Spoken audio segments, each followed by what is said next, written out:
BNP July সনদকে ধারণ করে, বিএনপির ধমনীতে জুলাই সনদ, বিএনপির এজেন্ডা দিবালোকের মতো সত্য স্বচ্ছ, আমাদের কোনো হাইড অ্যান্ড সিক নাই। জুলাই সনদটা হলো 33টি রাজনৈতিক দল 84টি অনুচ্ছেদ দিয়ে সই করেছেন। এই 84টি অনুচ্ছেদের মধ্যে 30টি অনুচ্ছেদের ক্ষেত্রে এই 33টি রাজনৈতিক দল সর্বসম্মতভাবে একমত হয়েছেন, আর বাকি 54টাই সর্বসম্মতভাবে একমত হননি।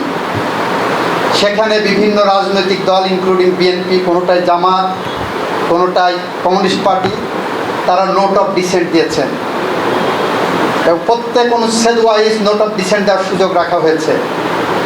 নোট অফ ডিসেন্টের যেটাই দেশে সেইটার কলামে নোট অনুচ্ছেদে লেখা হয়েছে যে সমস্ত রাজনৈতিক দল নোট অফ ডিসেন্ট দিয়েছেন তারা যদি তাদের নির্বাচনী ইশতেহারে তারা যেটা বলতে চাচ্ছে সেটা ইনকর্পোরেট করে এবং বিজয়ী হয়, তাহলে ওই নোট অফ ডিসেন্টটা প্রিভেল করবে ওভার দ্য প্যারেন্ট কলাম। তো যে দুইটা জায়গায় বিতর্ক, এক 17 নম্বর অনুচ্ছেদে বলা হচ্ছে যে সংসদের উচ্চকক্ষ থাকবে 100 সদস্য বিশিষ্ট, বিএনপি এগ্রি করেছে। 18 নম্বর কলামে বলা হচ্ছে এই যে 100 সদস্য পূরণ হবে জনগণের ভোটের ভিত্তিতে। বিএনপি সেখানে নোট অফ ডিসেন্ট দিয়ে বলেছে যে না, জনগণের ভোটের ভিত্তিতে আমরা মানি না, আমরা বলছি সংসদের প্রতিনিধিত্বের ভিত্তিতে হবে। বিএনপি তার নির্বাচন ইশতেহারে এটা উল্লেখ করেছে। সুতরাং জুলাই সনদের নোট অনুচ্ছেদ অনুসারে এইটাই সুপারসিড করবে, আমরা বলছি এইটাই হবে। 19 নম্বর কলামে বলা হচ্ছে সংবিধান সংশোধনের ক্ষেত্রে উচ্চকক্ষের সম্মতি লাগবে। বিএনপি বলেছে যেহেতু উচ্চকক্ষ জনগণের প্রত্যক্ষ ভোটে নির্বাচিত নয়, এই কারণে উচ্চকক্ষের সম্মতির প্রয়োজন নাই। এখানে নোট অফ ডিসেন্ট দেওয়া আছে এবং নোট অংশে লেখা আছে এই কথা। বিএনপি এখনও সেই জায়গায় আছে।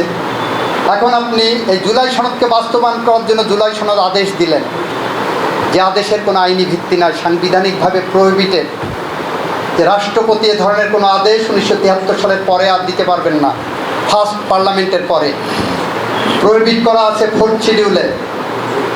এরকম একটা আদেশ দিলেন। ওই আদেশ বাস্তবায়নের জন্য গণভোট দিলেন 4টা প্রশ্ন দিয়ে। 4টা প্রশ্নের ক নম্বর প্রশ্ন যেটা আছে, বিএনপি বলছে আমি হুবহু মানব। খ প্রশ্নের মধ্যে প্রতারণার অংশটুক দিয়ে দিলেন, নোট অফ ডিসেন্টের জায়গাটা রাখলেন না। বিএনপি বলছে আমি জুলাই সনদ হুবহু মানতে চাই, অক্ষরে অক্ষরে ওই অনুসারে মানব, তুমি প্রতারণামূলকভাবে যেভাবে আনছো এটা আমি মানব না।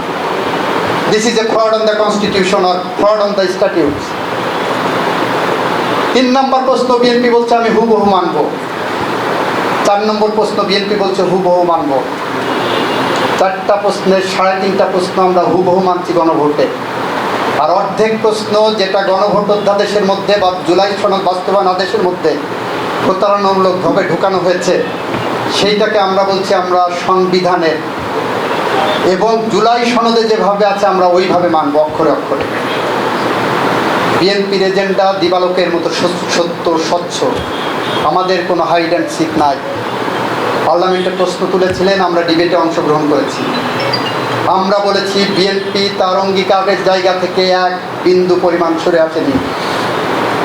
বিএনপি জুলাই সনদকে ধারণ করে, বিএনপির ধমনীতে জুলাই সনদ,